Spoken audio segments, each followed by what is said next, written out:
সর্বপ্রথম বাইতুল মুকাদ্দাস মুসলমানের কেবলা ছিল, সেই কেবলা ইহুদিরা দখল করতেছে। মুসলমান নামাজ পড়তে গেলে ইহুদিরা মারতেছে। আল্লাহ বসে বসে কি করতেছে? যে আল্লাহ নমরুদের আগুনকে ইব্রাহিম নবীর জন্য শান্তির বাগান বানায় দেয়, যে আল্লাহ মুসা নবীর জন্য নীল দরিয়াকে রাস্তা বানায় দেয়, এখনো যদি সেই আল্লাহ থাকে, তাহলে মুসলমানকে এত নির্যাতন কেন করা হচ্ছে? আসসালামু আলাইকুম ওয়া রাহমাতুল্লাহি ওয়া বারাকাতুহু। আপনারা সকলে কেমন আছেন? জি আলহামদুলিল্লাহ।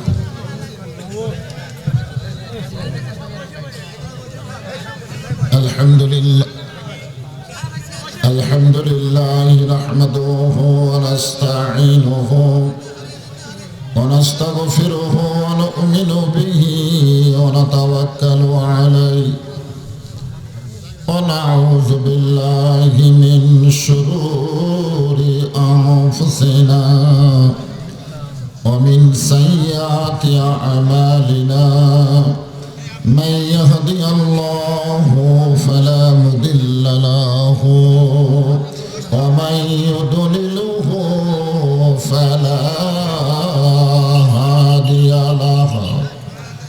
সকলে জবান খুলে বলেন আশহাদু আল্লা ইলাহা ইল্লাল্লাহু ওয়াহদাহু লা শারীকা লাহু ওয়া আশহাদু আন্না মুহাম্মাদান আবদুহু ওয়া রাসূলুহু আল্লাযী أرسل رسوله بالحق بشيرا ونذيرا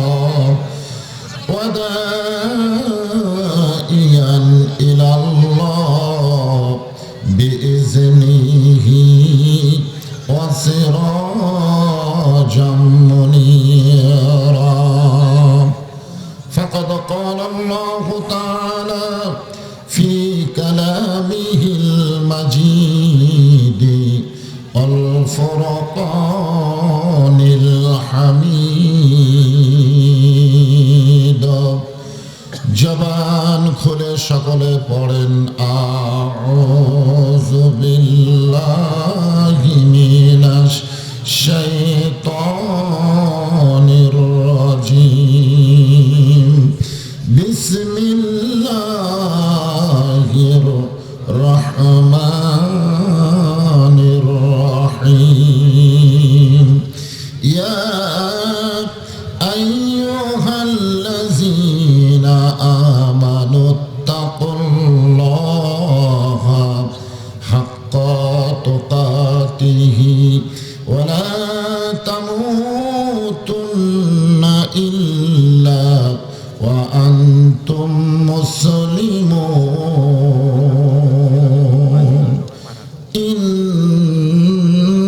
ইন্নাল্লাহা ওয়া মালাইকাতাহু ইউসাল্লুনা আলান নবী ইয়া আইয়ুহাল্লাযীনা আমানু সাল্লু আলাইহি ওয়া সাল্লিমু তাসলিমা।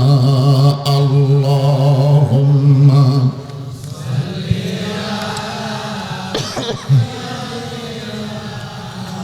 মাওলানা মুহাম্মদ ওয়া লা আলি সাইয়্যিদিনা শফিআনা। নবীজির পিতা আব্দুল্লাহ, নবীজির মাতা আমিনা, নবীজির দুদুমা হালিমা, নবীজির রওজা মদিনা সাল্লাল্লাহু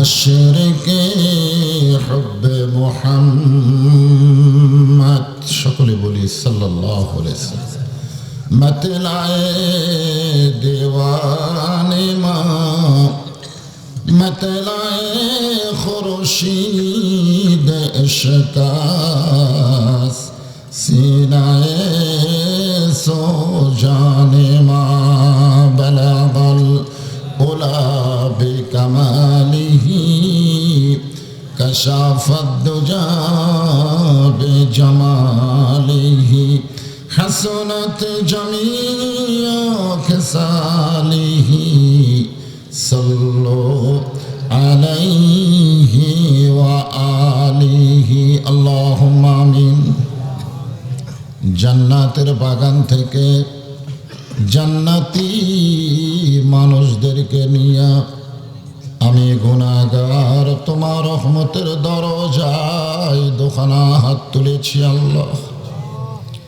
হাসরের ময়দানে জব্বার আর কাহার নামের রূপ নিয়া তুমি যখন বিচার শুরু করবে তোমার সামনে দাঁড়ায়া সমস্ত নবীরা নাফসি নাফসি বলে কাঁদতে থাকবে। এমন কঠিন অবস্থা হাসরে হবে, সেদিন সমস্ত নবী তার উম্মতকে ভুলে যাবে, শুধু বলবে আল্লাহ আমার কি হবে, আমার কি হবে। একমাত্র দরদি নবী শাফাতের কান্ডারি ইয়া রব্বি হাবলি উম্মতি বলে সেজদায় পড়ে যাও। সেই কঠিন মুসিবতের সময় আজকের এই মাহফিলকে ওসিলা করে আমাদের সবাইকে রাসূলের উম্মতের কাতারে আল্লাহ কবুল করে নিও। সুবহান রাব্বিকা রাব্বিল ইজ্জাতি আম্মা ইয়াসিফুন ওয়া সালামুন আলাল মুরসালিন আলহামদুলিল্লাহি রাব্বিল আলামিন। লা ইলাহা ইল্লাল্লাহ। এতগুলো মানুষ জবান খুলে আল্লাহর জিকির, কোনো শরম নাই। লা ইলাহা ইল্লাল্লাহ।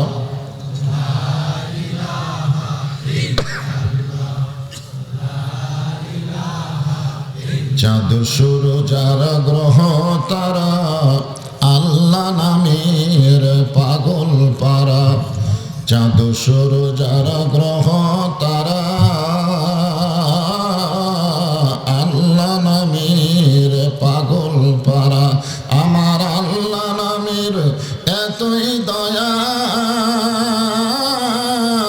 আল্লাহ নামের এতই মায়া, লুকিয়ে রাখছেন হে আল্লাহ জোরে লা ইলাহা ইল্লাল্লাহ। ইল্লাল্লাহু ইল্লাল্লাহ ইল্লাল্লাহু ইল্লাল্লাহ লা ইলাহা ইল্লাল্লাহ লা ইলাহা। যার দিলে আছে আমার আল্লাহর ভয়, যার মনে আছে মরণের ভয়, আল্লাহ আল্লাহ সব সময়। যার দিলে আছে রে আল্লাহর ভয়, যার মনে আছে মরণের ভয়, আল্লাহ আল্লাহ সব সময়। আহার নিদেরা ভালো লাগে না এই দুনিয়া, ভালো লাগে না, ভালো লাগে শুধু আল্লাহ। লা ইলাহা ইল্লাল্লাহ লা ইলাহা ইল্লাল্লাহু মুহাম্মাদুর রাসূলুল্লাহ।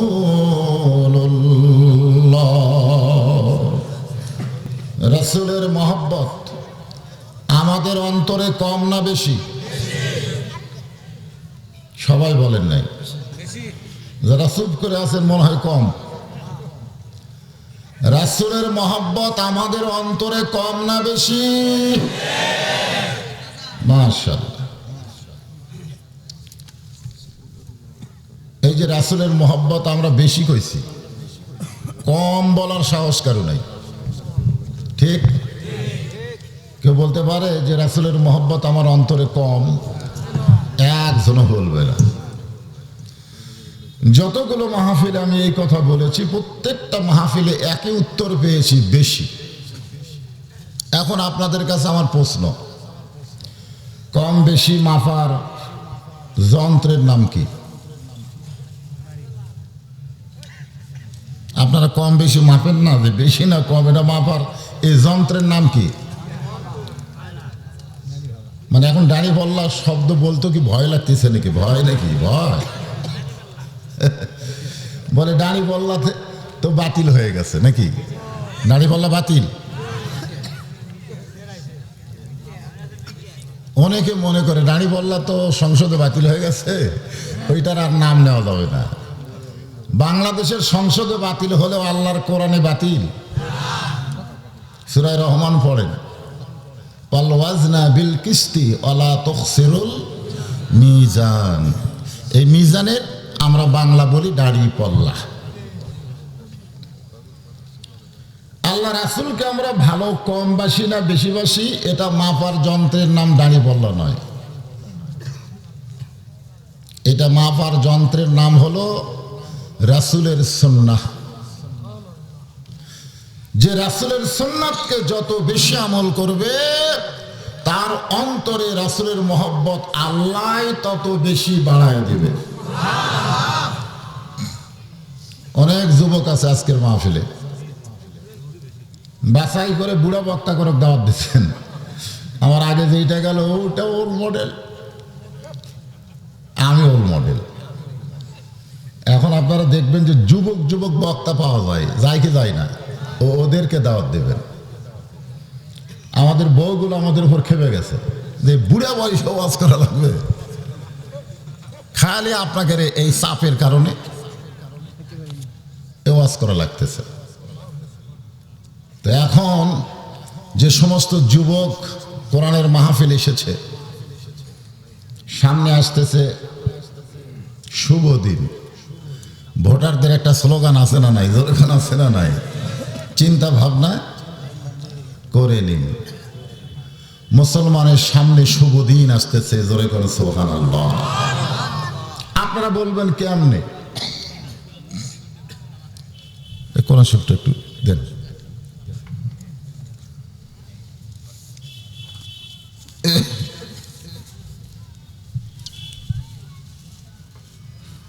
মাকড়কোলা কেন্দ্রীয় জামে মসজিদের উন্নয়ন কল্পে।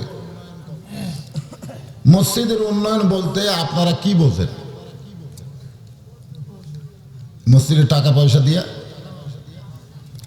সুন্দর করে একটা মসজিদ গড়ানো, ঠিক কিনা বলেন? আমরা অনেক সময় চাষটলে গিয়ে বলি যে অমুক গ্রামের মসজিদ আমাদের এলাকার মধ্যে সবচাইতে ভালো। তো মসজিদ সবচাইতে ভালো কিভাবে বললে বলে, যায় দেখো সেই বিদেশি টাইলস, হায় হায় সেই রকম। এটা হলো আমাদের বাংলাদেশের মসজিদের উন্নয়ন। কিন্তু প্রকৃত মসজিদের উন্নয়ন বলতে আল্লাহর কোরআন কি বলতেছে, এটা মুসলমান হিসাবে আমাদের জানার অধিকার আছে না নাই? জোরে করে আছে না নাই? আজকের এই ইসলামী জলসায় আল্লাহ তাআলা যেনাকে সম্মানিত সভাপতির আসনে কবুল করেছেন, কয়েকজন বসে আছেন, এনার মধ্যে সভাপতি কে?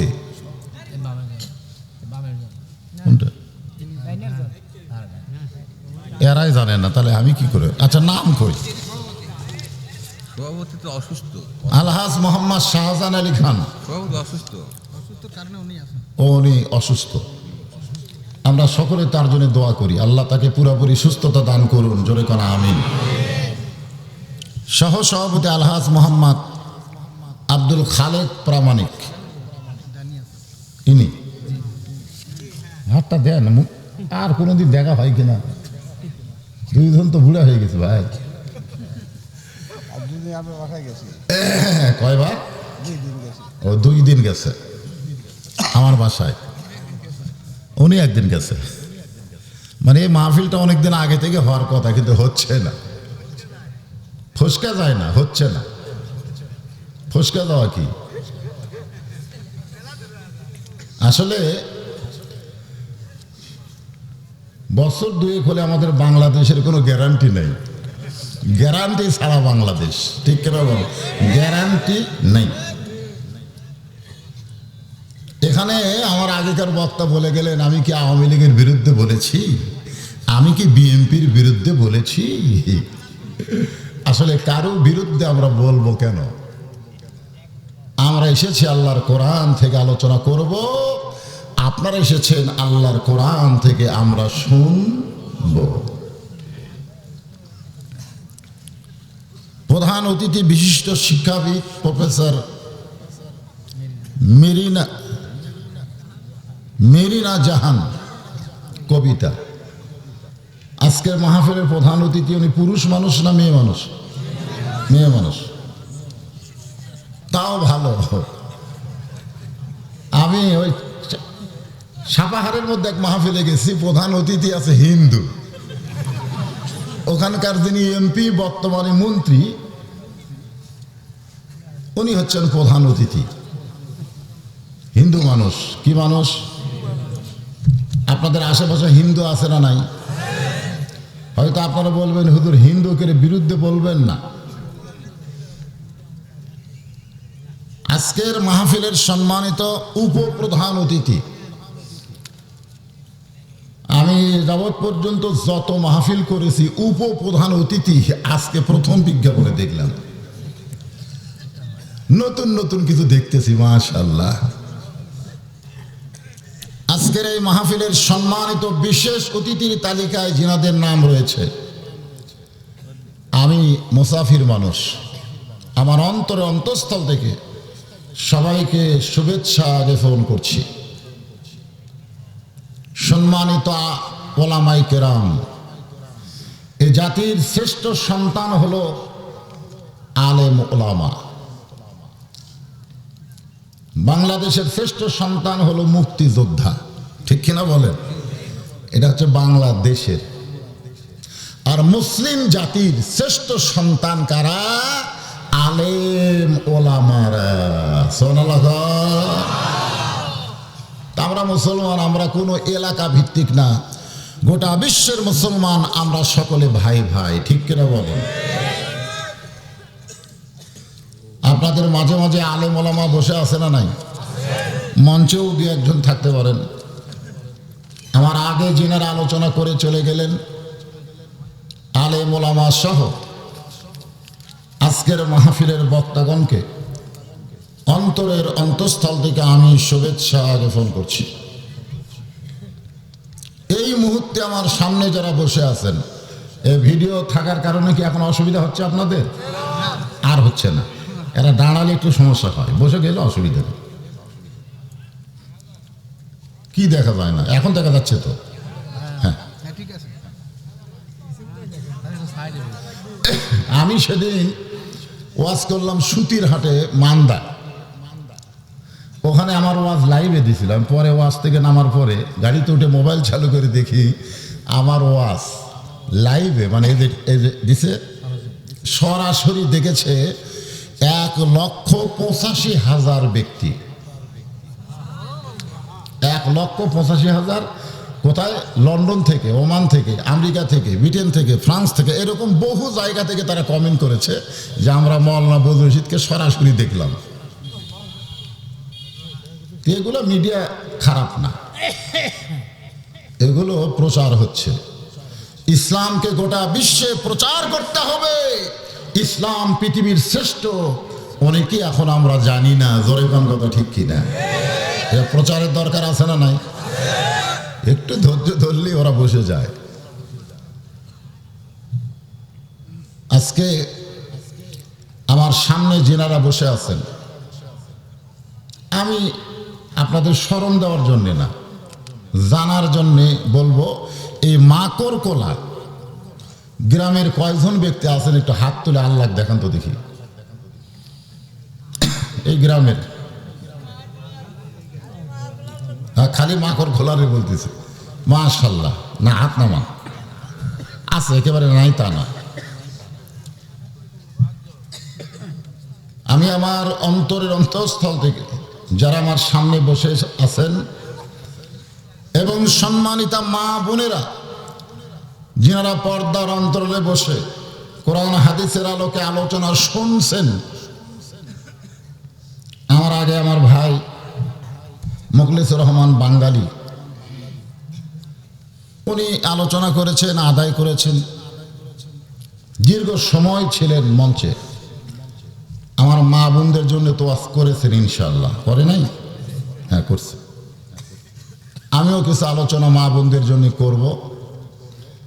এই মুহূর্তে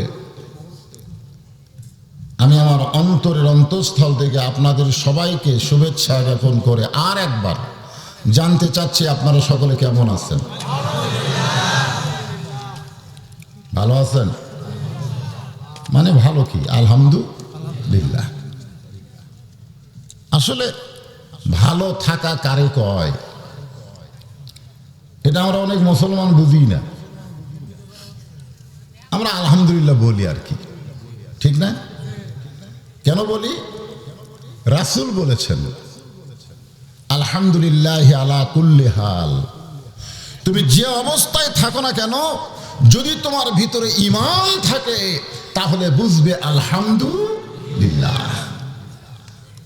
এখন যারা আমরা বসে আছি আপনারা বলেন তো এটা কোন জায়গা? এটা কি জমি? জমি, হ্যাঁ।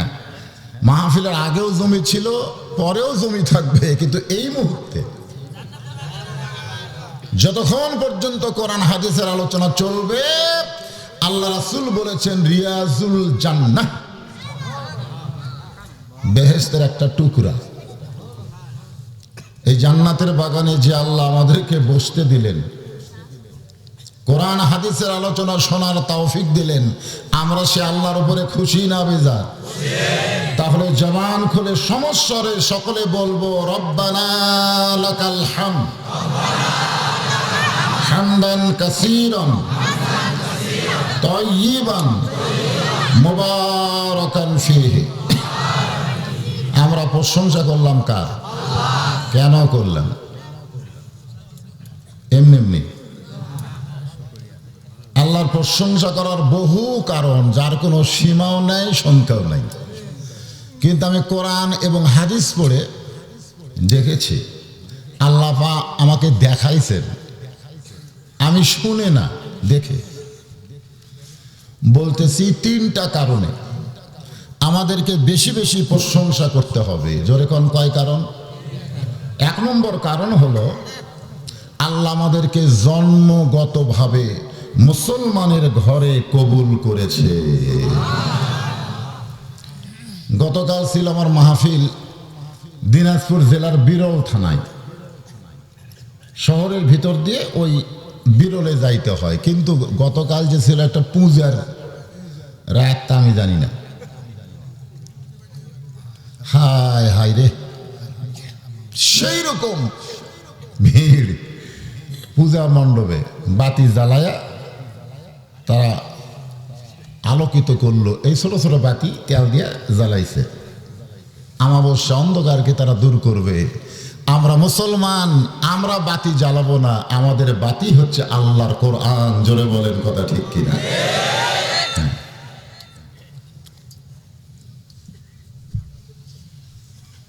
আল্লাহ কোরআনে বলেছেন অমাইয়াবতাগি গয়রাল ইসলাম দীনান ফালা ইউকবালা মিনহু। ইসলাম ছাড়া অন্য কোনো ধর্ম কেউ যদি গ্রহণ করে, আল্লাহ বলেছেন সেটা কবুল করা হবে না। এ কথা কি আমার না আল্লাহ? আমরা যতই নিরপেক্ষ স্লোগান তুলি যে আমি নিরপেক্ষ লোক, আসলে নিরপেক্ষ বলে কোনো শব্দ হতে পারে না। নিরপেক্ষ বোঝেন? নিরপেক্ষ মানে কি?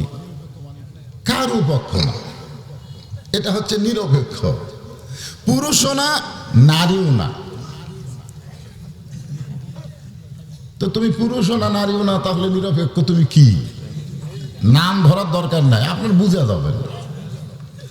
অনেক কথা ইশারায় বুঝে নিতে হয়, জোরে কোন ঠিক? আমাদের আল্লাহ যদি নিরপেক্ষ হতেন তাহলে জান্নাত এবং জাহান্নাম দুইটা বানাইতেন না, আল্লাহ একটা বানাইতেন। যখনই দুইটা বানাইছে তখনই বুঝতে হবে আল্লাহ জান্নাতের পক্ষে, জাহান্নামের বিপক্ষে। এখন আপনারা বলেন পাইকারি হারে সবাই কি জান্নাতে যাবে? এখন জান্নাতে যারা যাবে আল্লাহ তাদের পক্ষ নিয়েছে, জোরে বলেন ঠিক? এখন আপনাদের কাছে আমার প্রশ্ন হলো, কারা জান্নাতে যাবে? আল্লাহ কোরআনে ডাইরেক্ট বলে দিলেন, ফাদখুলি ফি ইবাদি ওয়াদখুলি জান্নাতি।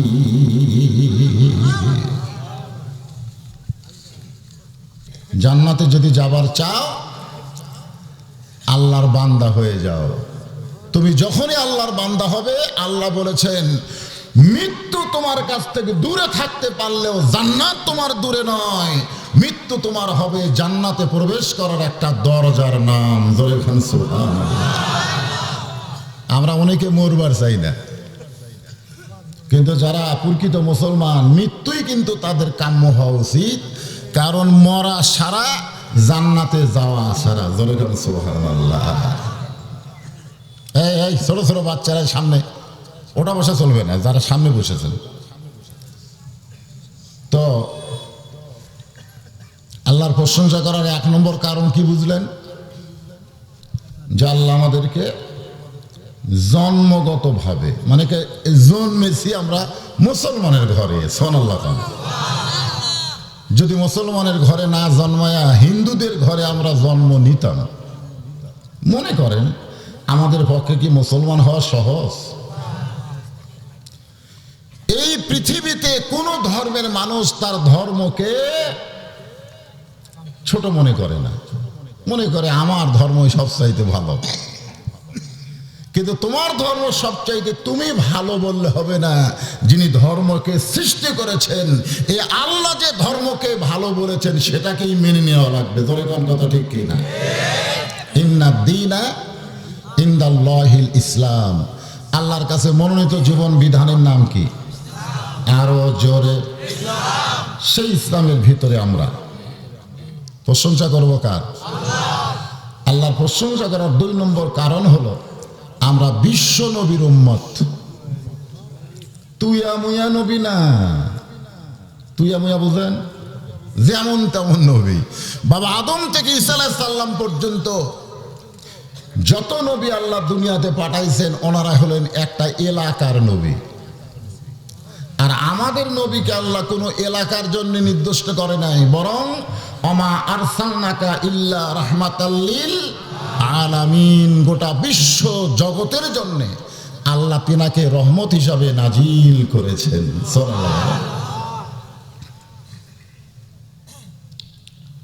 এই যে আমার মোনাজাতের মধ্যে আপনারা শুনলেন যে সমস্ত নবীরা যখন নফসি নফসি নফসি বলে কানবে যে আমার কি হবে, আমার কি হবে, ওই নবীর উম্মতগুলোর কি হবে, এই নিয়ে কোনো নবী টেনশন করবে না। নবীরা টেনশন করবে আল্লাহ আমার কি হবে, আমার কি হবে। আর আমরা এমন একটা নবী পেয়েছি যেই নবী নিজের কথা কোনোদিন আল্লাহকে বলে নাই, নিজের বিবি সন্তানের কথা কোনোদিন আল্লাহকে বলে নাই। হাত তোলার সঙ্গে সঙ্গে ইয়া রব্বি হাবলি উম্মতি, আল্লাহ আমার উম্মতের কি হবে, বলবেন সুবহানাল্লাহ।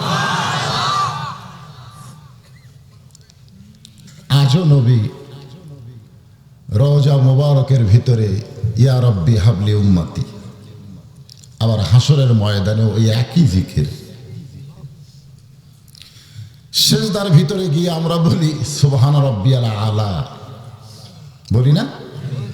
আর আমাদের নবী সিজদায় বলবেন ইয়া রব্বি হাবলি উম্মতি।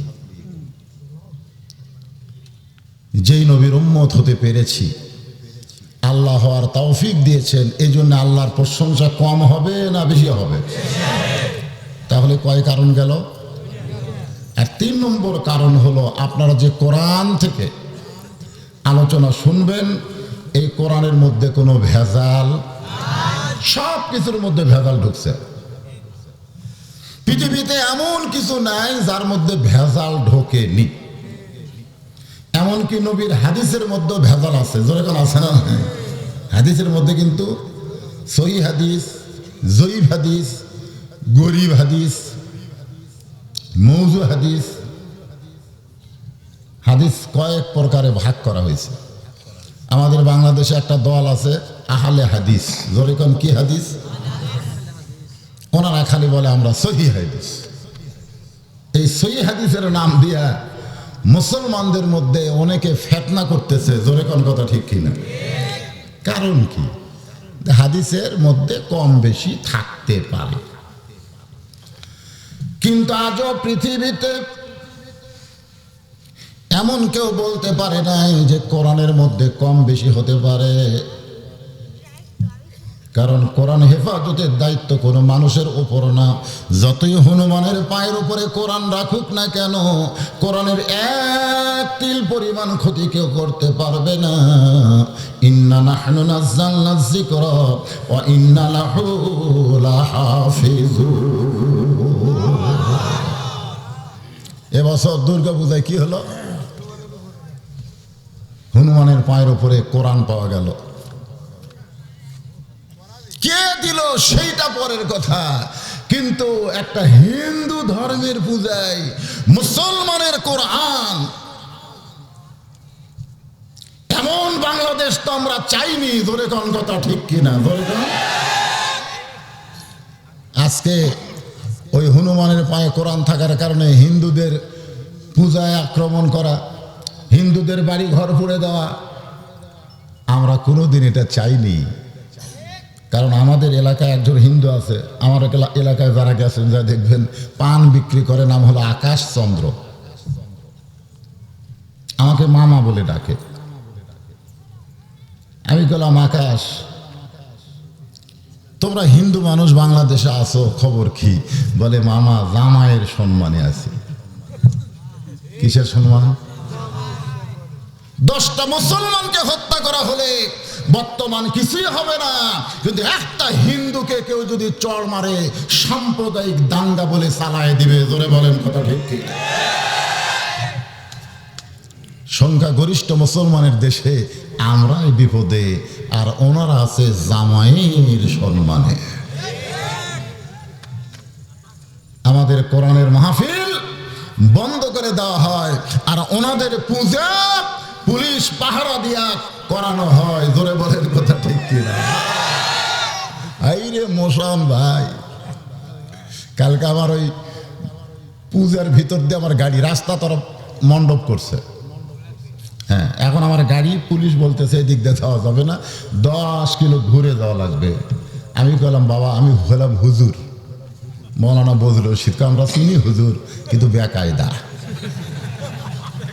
ওখান থেকে আমার ড্রাইভার পিছন থেকে ব্যাক করে আবার ঘুরে নিয়ে চলে গেল।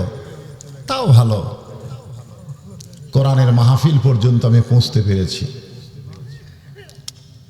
আজকে 90% মুসলমানের দেশে আমরা কোরআন থেকে আলোচনা শুনবো ইনশাআল্লাহ, যে কোরআনের মধ্যে কোনো ভেজাল, যালিকাল কিতাবু লা রাইবা ফি হুদাল লিল মুত্তাকিন।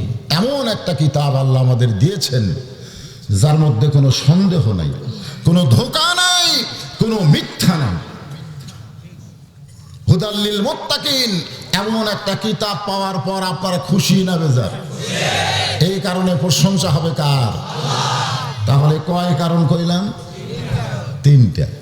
1 নম্বর কারণ হলো মুসলমানের ঘরে জন্ম নেওয়া, 2 নম্বর কারণ হলো বিশ্বনবীর উম্মত হওয়া, আর 3 নম্বর কারণ হলো ভেজাল মুক্ত কিতাব পাওয়া। যেরকম সুবহানাল্লাহ। এখন আসেন, এই কোরআন থেকে যে আয়াতটা আমি আপনাদের সামনে আলোচনা করেছি, এই আয়াতে কারিমাকে নিয়েই আলোচনা। এই আয়াতের শেষ অংশটা আগে বলি, যে আয়াতের উপরে আলোচনা হবে। আয়াতের শেষ অংশ হলো লা তামুতুন্না, তোমরা মৃত্যুবরণ করো না, ইল্লা ওয়া আনতুম মুসলিমুন, যতক্ষণ তোমরা মুসলমান না হবে ততক্ষণ তোমরা মৃত্যুবরণ করো না। এ কথা আল্লাহ কাকে বলছে? মুসলমানদের বলেছে না অন্য ধর্মের লোকদের বলেছে? কেমনে বুঝলেন?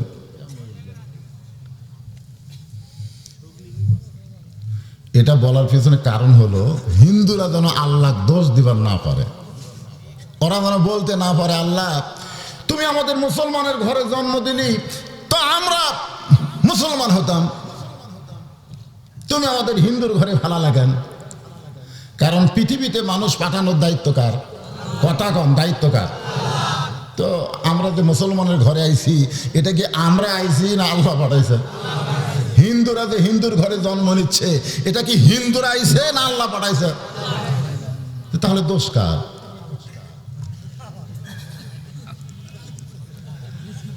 ওই যে একটা গান গায় না, আপনাদের ৭৭-এর লোক তো বুঝবেন, তুমি মাটির পুতুল বানায়া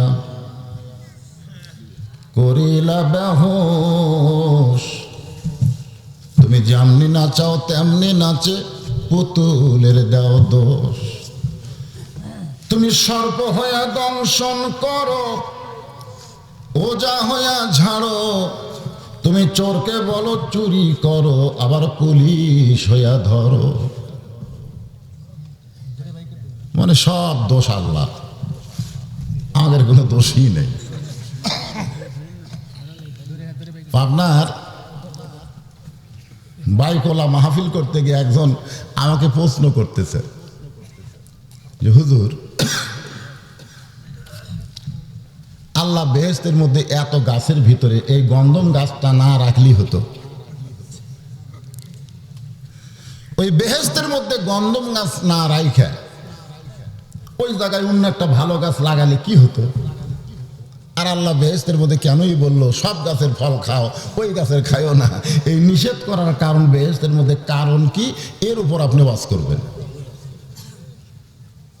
বর্তমানে গোটা পৃথিবীতে আল্লাহর পছন্দনীয় ধর্মের লোকেরা যে হারে নির্যাতিত হচ্ছে, যে হারে মুসলমানকে নির্যাতন করা হচ্ছে, আমার প্রশ্ন হলো আল্লাহ বর্তমান কি করতেছে? কি করতেছে? সর্বপ্রথম বাইতুল মুকাদ্দাস মুসলমানের কেবলা ছিল, সেই কেবলা ইহুদিরা দখল করতেছে। মুসলমান নামাজ পড়তে গেলে ইহুদিরা মারতেছে। আল্লাহ বসে বসে কি করতেছে? যে আল্লাহ নমরুদের আগুনকে ইব্রাহিম নবীর জন্য শান্তির বাগান বানায় দেয়, যে আল্লাহ মুসা নবীর জন্য নীল দরিয়াকে রাস্তা বানায় দেয়, এখনো যদি সেই আল্লাহ থাকে, তাহলে মুসলমানকে এত নির্যাতন কেন করা হচ্ছে? এগুলো মেসেজ আমরা কোথায় পাবো? আরো ধরে গান আল্লাহ বলেছেন, অনুনাজ্জিলু মিনাল কুরআনি মা হুয়া শিফাউ ওয়া রাহমাতুল লিল মুমিনিন। এর বাংলা একটা স্লোগান আছে, দিব? স্লোগান হলো, আমি যেই বলবো সব সমস্যার সমাধান আপনার বলবেন দিতে পারে আল কোরআন। সব সমস্যার সমাধান দিতে পারে আল কোরআন। মুরব্বীরা আপনারা কইছেন? যারা মুরব্বী সবাই খান, কারণ কোরআন আমাদের সকলের পক্ষে যদি একবার দাঁড়িয়ে যায় হাসরের ময়দানে, সবাইকে আল্লাহ জান্নাত দিয়ে দিবে। আরে বাহিরে আমরা যা করি করি, বাহিরে, মসজিদের ভিতরে কি তাই করবো নাকি? কোনোদিন তো আমি দেখিনি বর্তমান ক্ষমতায় যারা আছে তারা মসজিদের মধ্যে গিয়ে বলতেছে আমাদের দল ক্ষমতায়, আমরা সামনে কাতারে থাকব। বিএনপি একটা বড় দলকে আমরা দ্বিতীয় কাতারে থাকব। কোনো মতে বিরোধী দল জাতীয় পার্টি কোনো মতে, বোঝেন না, তাই পাওয়া যাচ্ছে না, তখন কোনো মতে বানানো হয়েছে। ওরা বলতেছে আমরা ৩ নম্বর কাতারে, আর সবাই বলতেছে যুদ্ধ অপরাধী এরা থাকছে ৮ নম্বরে। এরকম কোনো কাতার দেখছেন? তার মানে কি বোঝা গেল? বাইরে তোমরা যা করো করো, মসজিদের ভিতরে যখন প্রবেশ করবে তখন আওয়ামী লীগ, বিএনপি, জামাত, তাবলীগ, পীর মুরিদি চলবে না। সমস্ত মুসলমানকে দল ভাঙ্গে এক কাতার আসতে হবে। জোরে বলেন কথা ঠিক কিনা? এক কাতার, কাতার সোজা করো। গত 2 বছর আমরা বলতে পারিনি ফাঁক বন্ধ করো, এটা বলতে পারিনি। আমি দেখলাম বাংলাদেশে নবীর হাদিসের চাইতে সরকারের নির্দেশ মানুষ বেশি পালন করে। আমি বলেছিলাম ওয়াজে, আপনারা শুনছেন, 3 জায়গায় ফাঁক রাখা যাবে না। তার মধ্যে 1 নম্বর হলো নামাজের কাতার। ফাঁক ফাঁক করে দাঁড়ান যাবে না। জোরে কোন ঠিক কিনা? কিন্তু করোনা আসার পরে নির্দেশ হয়ে গেল 1.5 ফুট ফাঁক ফাঁক। তখন অনেকে কয় বদলু সুদের ওয়াজ আর চলবি না রে। দেখছেন, বাতিল বেশি দিন থাকে না। 2 বছরের ভিতরে আল্লাহ করোনা গজবকে উঠায় আনিয়া আবার আমাদের ফাঁক বন্ধ করে দিয়েছে। জোরে কণ্ঠে চৌকিদার ঘোষণা দিল 5 ওয়াক্তে 5 জন যাইতে পারবে, জুমার নামাজে 10 জন ঢুকতে পারবে, আর তারাবির নামাজে 12 জন। হায় হায় হায় হায়, রমজান মাসে করোনার যে কি বিপদ ভাই! আল্লাহ সে সমস্ত বিপদ থেকে আমাদের হেফাজত করেছেন। আল্লাহর কাছে আমরা খুশি না বেজার? তাহলে জবান খুলে বলে আলহামদুলিল্লাহ। আসেন, আল্লাহ বললেন সব সমস্যার সমাধান যদি তোমরা নিতে চাও তাহলে আল্লাহর কোরআনকে গ্রহণ করো, কারণ এই কোরআনকে মুমিনদের যাবতীয় রোগের ঔষধ হিসাবে আমি নাজিল করেছি। এ বাবা, এদিকে গল্প কে করে? কথা বলো না। অসংখ্য রহমতের ফেরেশতা আল্লাহ নাজিল করেছে। খুশি না বেজা? আমরা ফেরেশতা দেখতে পাই না, পাই না। একটা ফেরেশতা দেখতে পাবেন, দেখবার চান না কিন্তু দেখবার পাবেন। আপনার বলেন তো তার নাম কি? ওরে বাবা রে, এবারের মতন ফিরে যাও রে আজরাইল, মিনতি করিয়া কই তোমারে। যেই ফেরেশতাকে কেউ দেখতে চায় না, অথচ আল্লাহ সেই ফেরেশতা আমাদেরকে দেখা দিবে। আর দেখা হলে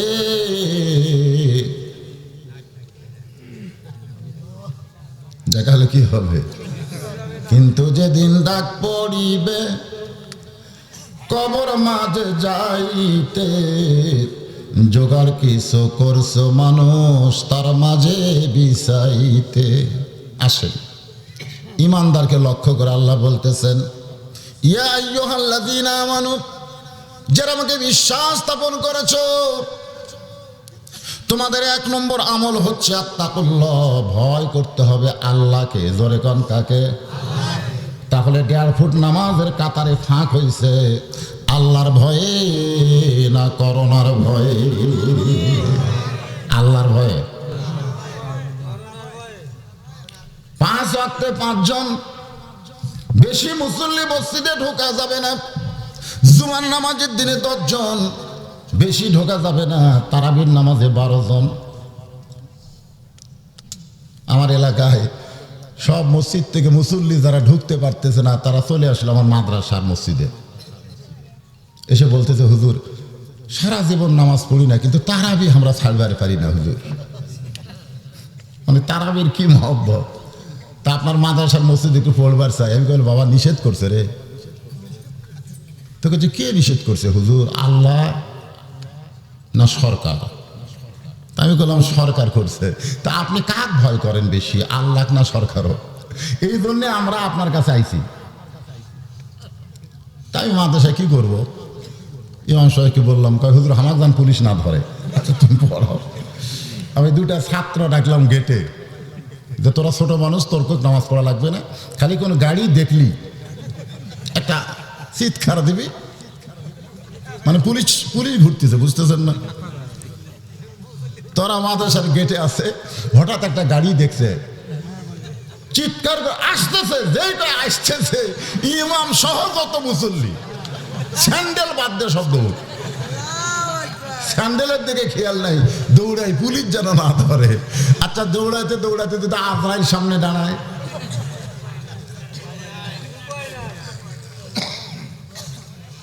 পুলিশের ভয়ে দৌড় মারো, কিন্তু আজরাইল যদি সামনে দাঁড়ায়। আসেন, যদি আমরা ঈমানকে ধারণ করতে চাই, আমাদের 1 নম্বর আমল হচ্ছে আত্তাকুল্লাহ, ভয় করতে হবে কাকে? আল্লাহকে। এরপরে আল্লাহ বললেন হাক্কা তুকাতিহি, শুধু ভয় করলে হবে না, নিয়ম মোতাবেক ভয় করা লাগবে। আজকে আমাদের বাংলাদেশে ভয় আছে না নাই? কি বাবা?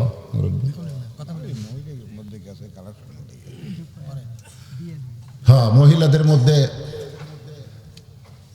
কালেকশনে গেছে, কারা আপনার লোক গেছে। আপনার মায়েরা দান করবেন, অসুবিধা নেই। মসজিদে আপনারা নামাজ না পড়তে পারলেও মসজিদের উন্নয়নে আপনারা দান করতে পারবেন ইনশাআল্লাহ।